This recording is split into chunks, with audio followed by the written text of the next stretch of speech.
قرب قیامت کی نشانیوں میں سے ایک نشانی غزوہ ہند ہے، جس کا ذکر متعدد احادیث مبارکہ میں ملتا ہے۔ حضور اکرم صلی اللہ علیہ وسلم نے ہندوستان کا نام لے کر غزوہ ہند کا ذکر فرمایا تھا۔ علماء کرام کے مطابق غزوہ ہند سے متعلق بیشتر پیشن گوئیاں پوری ہو چکی ہیں۔ یہ پیشن گوئیاں کون سی ہیں؟ غزوہ ہند کب اور کیسے برپا ہوگا، اور کیا پاکستان اور بھارت کی کسی جنگ کو غزوہ ہند کہتے ہیں، اور اس جنگ میں فتح کس کی ہوگی؟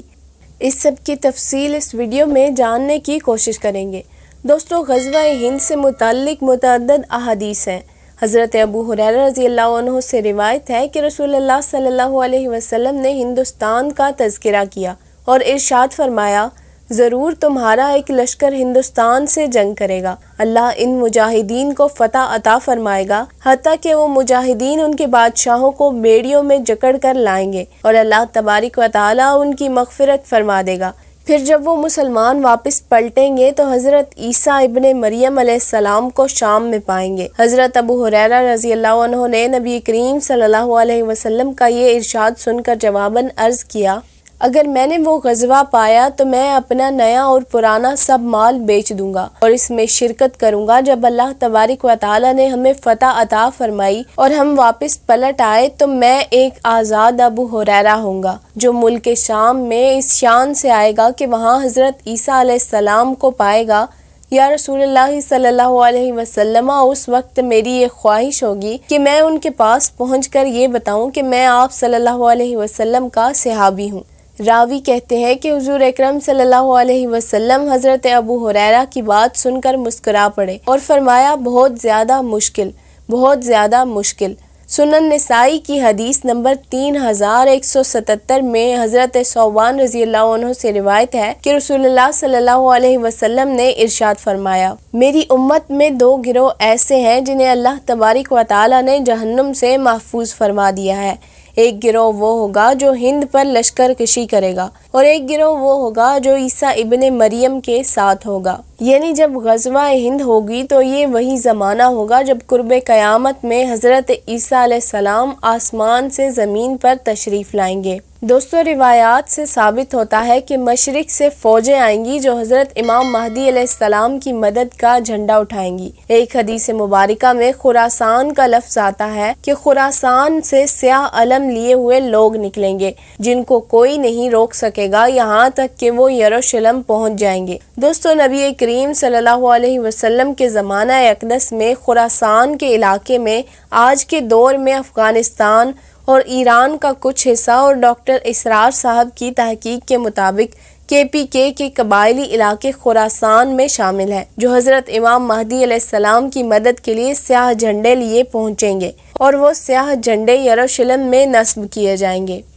دوستو، دور حاضر کی بات کی جائے تو ہم دور فتن سے گزر رہے ہیں، اور یہ زمانہ مسلمانوں کے لیے بہت سخت ہے، اور دین پر چلنا اور حق بات کرنا آج ایک بہت بڑا جرم بن چکا ہے، اور ہندوستان میں تو مسلمان ہونا ہی ایک بہت بڑا جرم ہے۔ اور جب غزوہ ہند شروع ہوگا تو غازیان اسلام چیونٹیوں کی طرح ان پر حملہ کریں گے۔ اکثر لوگ سمجھتے ہیں کہ غزوہ ہند پاکستان اور ہندوستان کی کسی جنگ کا نام ہے، بلکہ اس میں پاکستان کے مسلمان بھی شامل ہوں گے اور افغانستان کے مسلمان بھی، حتیٰ کہ ہندوستان کے مسلمان بھی اس غزوہ میں شامل ہوں گے، اور غزوہ ہند میں فتح یاب ہو کر مسلمانوں کی ایک بہت طاقتور ریاست قائم کر دیں گے، کیونکہ یہ وہ غزوہ ہوگی جس میں شرکت کی تمنا صحابہ کرام کو بھی تھی۔ اس غزوہ کے بارے میں حضور اکرم صلی اللہ علیہ وسلم نے فرمایا کہ جو کوئی اس غزوہ میں شامل ہوگا وہ جنتی ہوگا۔ دوستو، اس غزوہ کی سب سے اہم نشانی یہ ہے کہ اسلام اور مسلمانوں کو ختم کرنے کے لیے تمام عالم کفر متحد ہو جائیں گے۔ اسی لیے نبی کریم صلی اللہ علیہ وسلم کا فرمان ہے کہ جو بھی اس جنگ میں شامل ہوگا وہ جنتی ہوگا۔ نبی پاک صلی اللہ علیہ وسلم نے غزوہ بدر کے بعد قیامت تک کسی جنگ کی وہ فضیلت بیان نہیں فرمائی جو آپ صلی اللہ علیہ وسلم نے غزوہ ہند کی فرمائی ہے۔ سنن نسائی صفحہ نمبر 438 حدیث نمبر 3175 میں غزوہ ہند میں شہید ہونے والوں کو افضل الشہداء اور بچ جانے والوں کو جہنم کی آگ سے آزاد قرار دیا گیا ہے۔ دوستو یہ بات ذہن میں رہے کہ یہ حدیث اس زمانے کی ہے جب غزوات جاری تھے، جھڑپیں بھی ہوتی رہتی تھیں، کثرت سے شہادتیں بھی ہوتی تھیں، لیکن آپ صلی اللہ علیہ وسلم نے فرمایا کہ افضل الشہداء شہداء بدر ہیں یا شہداء ہند، یعنی قیامت کے قریب ہونے والے غزوہ ہند میں جو لوگ شہید ہوں گے وہ افضل الشہداء ہیں۔ صرف اسی بات سے آپ غزوہ ہند کی اہمیت کا اندازہ کر لیں اور اس میں شرکت کرنے والے مومنوں کے درجات کا اندازہ لگائیں۔ یہی وجہ ہے کہ صحابہ کرام بھی اس غزوہ میں شرکت کی تمنا رکھتے تھے، اسی لیے تاریخ اسلام میں صحابہ کرام اور بڑے بڑے جلیل القدر ہستیوں نے ہند کی طرف ہجرت کی تاکہ وہ اس غزوہ کو پا سکیں۔ روایت ہے کہ نبی پاک صلی اللہ علیہ وسلم نے ارشاد فرمایا کہ مجھے ہند کی طرف سے خوشبو آتی ہے،